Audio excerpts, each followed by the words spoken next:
14.1 गुणनखंड। तो देखिए पहला क्वेश्चन दिया हुआ है, दिए हुए पदों का सार्वत्रिक गुणनखंड ज्ञात करो। तो गुणनखंड कैसे करेंगे? जो पद दिया हुआ है 12x उसके टुकड़े कर लेंगे, यानी 12 के टुकड़े करेंगे 2 गुणा 2 गुणा 3, 2 2 4, 4 3 12 और x का x। यहाँ पे 36 दिया हुआ है, इसके भी टुकड़े करेंगे 2 गुणा 2 गुणा 3 गुणा 3। अब अपने को पूछा उसने सार्वत्रिक गुणनखंड, क्या पूछा है? सार्वत्रिक गुणनखंड। तो क्या होगा इसका? जो कॉमन आ रहा है वो लिख दो, 2 फिर 2 फिर 3। इसका मतलब 2 3 6 2 12। तो इसका आ गया सार्वत्रिक गुणनखंड 12। यहां ध्यान दो, 2y के टुकड़े करेंगे 2 गुणा y, 22xy के टुकड़े कर रहे हैं 2 गुणा 11 गुणा x गुणा y। सार्वत्रिक गुणनखंड क्या हो जाएगा इसका? जो कॉमन आ रहा है उसको लिख लो एक बार, जो कॉमन आ रहा है उसको लिखेंगे तो आंसर आ जाएगा इसका 2y। इसी प्रकार यहां देखो 14 pq के टुकड़े करेंगे 2 गुणा 7 और pq के p गुणा q। इसी प्रकार 28 p स्क्वायर q स्क्वायर के करेंगे तो 2 गुणा 2 गुणा 7 और p स्क्वायर के करेंगे तो p इंटू p और q स्क्वायर के करेंगे तो q इंटू q। तो सार्वत्रिक गुणनखंड क्या आ गया? 2 और क्या आ गया? 7 और क्या आ गया? p और क्या आ गया? q।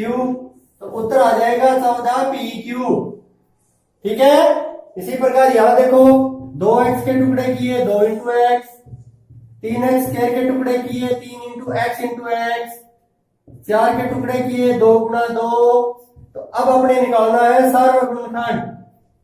कितना आएगा भाई? कोई चीज दिखाई दे रही है कॉमन आपको? इसके अंदर कोई भी पद अपने पास कॉमन नहीं है, इसलिए इसका सार्वत्रिक गुणनखंड आएगा हमारे पास 1।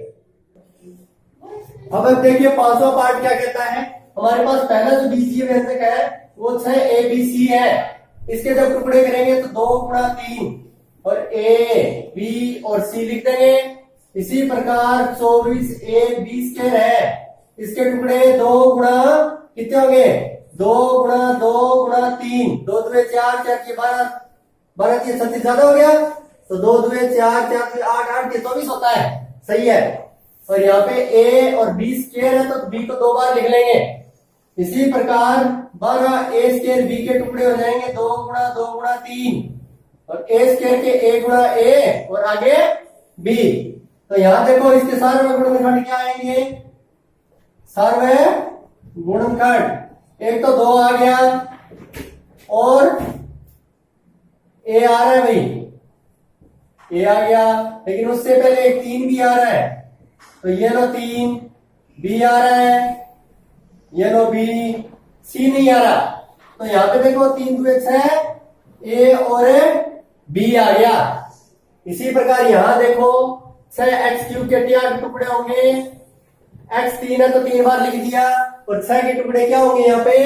2 गुणा 3। ठीक। इसी प्रकार -4x स्क्वायर का क्या होगा?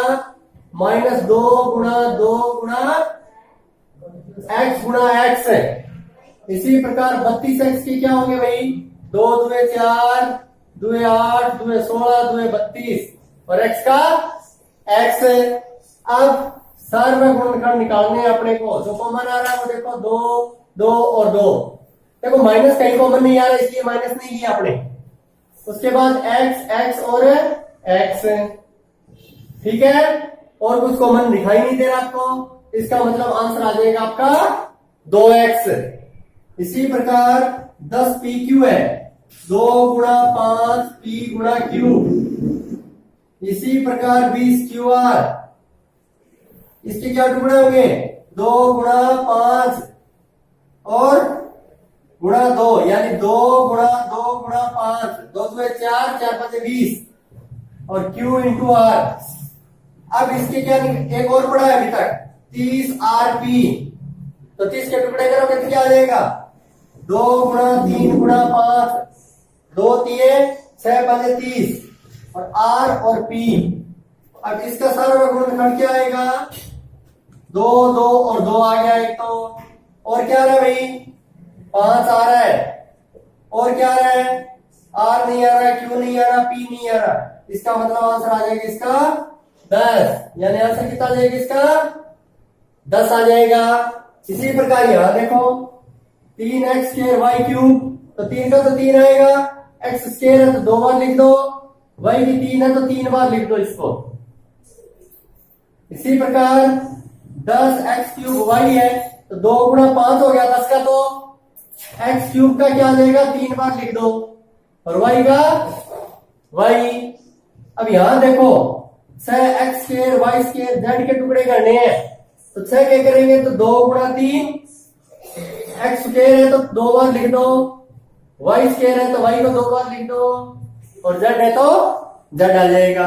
अब देखो इसके सारे में गुणनखंड निकालने अपने को, क्या कॉमन आ रहा है, देखो 3 नहीं आ रहा, 2 नहीं आ रहा, 5 नहीं आ रहा, x आ रहा है लिख दिया, फिर x आ रहा है लिख दिया, फिर x नहीं आ रहा, फिर y आ रहा है, ये लो बस।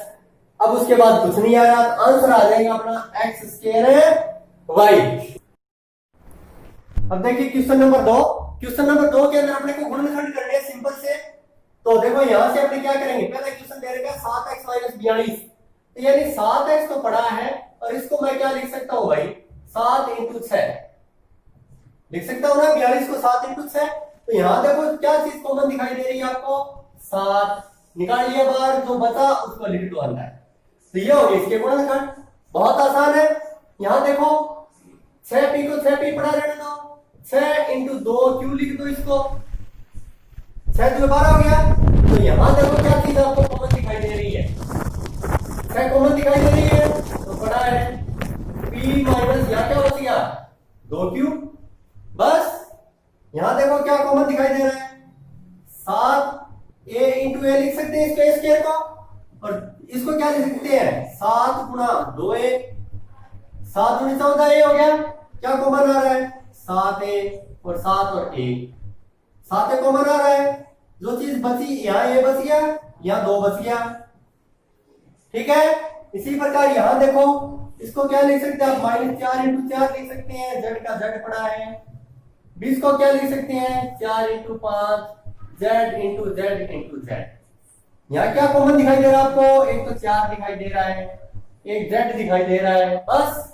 तो 4z बाहर आ जाएगा, तो -4z बच गया यहाँ, सॉरी -4 ही बच रहा अकेला, यहाँ 5 × z × z, इसका मतलब 5z² बच गया यहाँ, तो ये हो गया इसके गुणनखंड, ठीक है। अब हम देखते हैं दूसरे का 5वां पार्ट, इसको थोड़ा सा डायरेक्ट करने की कोशिश करते हैं। यहां देखो 10 × 2 लिख सकते हैं, 10 दूनी 20, l × m पड़ा है। यहां देखो 10 × 3 लिख सकते हैं, ALM पड़ा है, ठीक है। अब यहां क्या कॉमन आ रहा है भाई, 10 कॉमन आ रहा है, तो ये लो, और क्या कॉमन आ रहा है l कॉमन आ रहा है, और क्या आ रहा है m आ रहा है, जो बचा वो लिख दो, एक तो 2 बच गया और एक l बच गया, यहां 3 बच गया और a बच गया, ठीक है। ये आ गया आंसर इसका, बहुत आसान है। यहां देखो 5 × x हो गया, और y पड़ा है 5 × 3, 5 × 15 x, और y को 2 बार लिख दो, ठीक है। अब देखो यहाँ क्या कॉमन आ रहा है, 5 कॉमन आ रहा है, ये लो, और क्या कॉमन आ रहा है x, ये लो x, और y क्या बच गया भाई पीछे, x अकेला बच गया, यहाँ 3 बच गया और y बच गया, माइनस का 3 है y, तो 5xy into x - 3y answer आ जाएगा इसका। यहां देखो क्या कॉमन आ रहा है, अब थोड़ा सा डायरेक्ट करते हैं। देखो यहाँ एक तो 5 2 10, 5 3 15, 5 और 20, इसका मतलब 5 कॉमन आ रहा है, ये लो। क्या कॉमन आ रहा है, a नहीं आ रहा, b नहीं आ रहा, c नहीं आ रहा, तो लिख दो यहाँ 5 2 10, या फिर 5 × 2 लिखो, a² पड़ा है, 5 × 3 लिखो, b² पड़ा है, 5 × 4 लिखो, c² पड़ा है, तो 5 कॉमन आ रहा है सभी में, 2 a², 3 b², और यहाँ पे 4 है, सी स्क्वायर आ जाएगा। अब इसके बाद आगे वाला देखते हैं, देखो 4 कॉमन दिखाई दे रहा है और ए दिखाई दे रहा है, तो यहाँ पे 4 ए कॉमन आ जाएगा, तो माइनस बच गया। ए की पावर 2 है, यहाँ एक बाहर आ गया तो एक बचेगा, यहाँ प्लस का बी बचेगा और यहाँ माइनस का सी बचेगा। तो ये आ गया अपना दूसरे क्वेश्चन का 8वां पार्ट। अब हम करते हैं क्वेश्चन नंबर 2 का 9th पार्ट। क्या कहता है यहाँ पे, देखो अच्छे से देखना, क्या चीज आपको कॉमन दिखाई दे रही है। तो x, y और z तीनों के अंदर है, इसका मतलब कॉमन तो x, y, z निकलेगा, लेकिन पावर्स कितनी निकलेंगी। यदि x की पावर 2 निकाल लेते हैं, यहाँ 2 नहीं है, इसका मतलब जो सभी में है वही निकालनी है। तो x की पावर 2 थी, यहाँ 1 निकाल ली बार, 1 बच गई। y और z 2 थे, दोनों निकाल ली बार, यहाँ x और z तो निकाल लिए, y की पावर 2 है, 2 में से 1 बाहर निकाल ली, 1 बच गई। इसी प्रकार z की पावर 2 है, 1 बाहर निकाल ली, 1 बच गई। तो ये डायरेक्ट अपना आंसर है, मिल जाता है। यहां देखो क्या कॉमन आ रहा है, एक्स वाई और एक्स वाई z 3 है, इसका मतलब x और y कॉमन आ रहा है, y सभी में है और x सभी में है। यहाँ a बच गया, x की पावर 2 थी, 1 निकाल ली बाहर, 1 बच गई। यहाँ देखो b बाहर निकाल लिया, x बाहर निकाल लिया, y की पावर कितनी, b नहीं निकाला बाहर, सॉरी, तो b लिख देते हैं। y की पावर 2 थी, 1 बाहर निकाल ली, 1 बच गई। इसी प्रकार c तो बच गया, x y बाहर निकाल लिया, z बच गया, ब्रैकेट में बंद कर देते हैं। तो ये था हमारा क्वेश्चन नंबर 2। अब हम करते हैं क्वेश्चन नंबर 3। क्वेश्चन नंबर 3 के अंदर देखिएगा, यहाँ पे क्या ग्रुप सही करेंगे, अपने ग्रुप बनाएंगे दो के, ठीक है। तो शुरू के अंदर 2 के ग्रुप बनाए हमने, इसके अंदर अपने को x कॉमन दिखाई दे रहा है, दोनों के अंदर x है, बाहर निकाल लिया। यहाँ x की पावर 2 थी, 2 में से 1 बाहर निकाल लिया, 1 बच गई। यहाँ x था वो बाहर निकाल लिया, y बच गया। यहाँ 8 8 दोनों में कॉमन है, निकाल लिया, जो बचा वो लिख दिया। यहाँ x और यहाँ y बच गया। दोबारा x प्लस y कॉमन आ रहा है, यहां से पूरा और यहां से पूरा, यहाँ क्या बच गया, x और यहाँ बच गया 8। तो ये था हमारा पहला क्वेश्चन। इस प्रकार अपने कॉमन लेकर के फैक्टर करेंगे। यहाँ देखो 15 को 3 इंटू 5, 6 को 3 इंटू 2 लिख सकते हैं। तो क्या कॉमन आ रहा है, एक तो 3 आ रहा है दोनों में, और एक x आ रहा है, तो 3x कॉमन आया, 5 और y बच गया।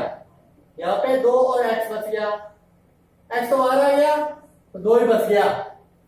यहाँ क्या कॉमन आ रहा है, कुछ दिखाई नहीं दे रहा। जहां पर कुछ भी कॉमन दिखाई ना दे वहां पे एक कॉमन आता है, तो 1 निकाल लिया, 5y माइनस 2 बचेगा, ही बचेगा। अब 5y plus 2, 5y sorry minus है यहाँ, तो 5y माइनस 2 कॉमन निकाल लिया, यहाँ बच गया 3x, यहाँ बच गया 1, ठीक है। यहाँ देखो क्या कॉमन आ रहा है, x कॉमन आ रहा है, a प्लस b बच गया। यहाँ y कॉमन आ रहा है, वही माइनस का, माइनस कॉमन बाहर निकाल लिया तो अंदर प्लस बचेगा। यहाँ y कॉमन निकाल लिया तो a प्लस b बच गया, a प्लस b दोबारा कॉमन आ रहा है, यहाँ क्या बचा x और यहाँ क्या बचा y। यहाँ देखो यहाँ कोई भी चीज कॉमन दिखाई नहीं दे रही, यदि आप 15 निकाल लेते हैं यहाँ से, तो यहाँ pq बचता इकट्ठा, यहाँ pq कहीं नहीं है, तो अपने रीग्रुपिंग करेंगे इसे, दोबारा इसको पुनर्निर्धारण करेंगे ग्रुपों का। तो इन दोनों को इकट्ठा लिख लिया पास पास, और इन दोनों को इकट्ठा लिख लिया। अब यहाँ देखो क्या कॉमन आ रहा है, 3 से 5 15, 3 3 9, तो 3 कॉमन आ रहा है और q कॉमन आ रहा है, तो 5 और p बच गया, q तो बाहर आ ही गया, तो 3 3 9, यहाँ 5 कॉमन आ रहा है, तो 3 5 15 और 5 5 25, p का p पड़ा है। अब देखो 3 प्लस 5p कॉमन आ रहा है, यहाँ क्या बचा 3q और यहाँ 5 बच गया। तो ये था हमारा क्वेश्चन नंबर 3। धन्यवाद।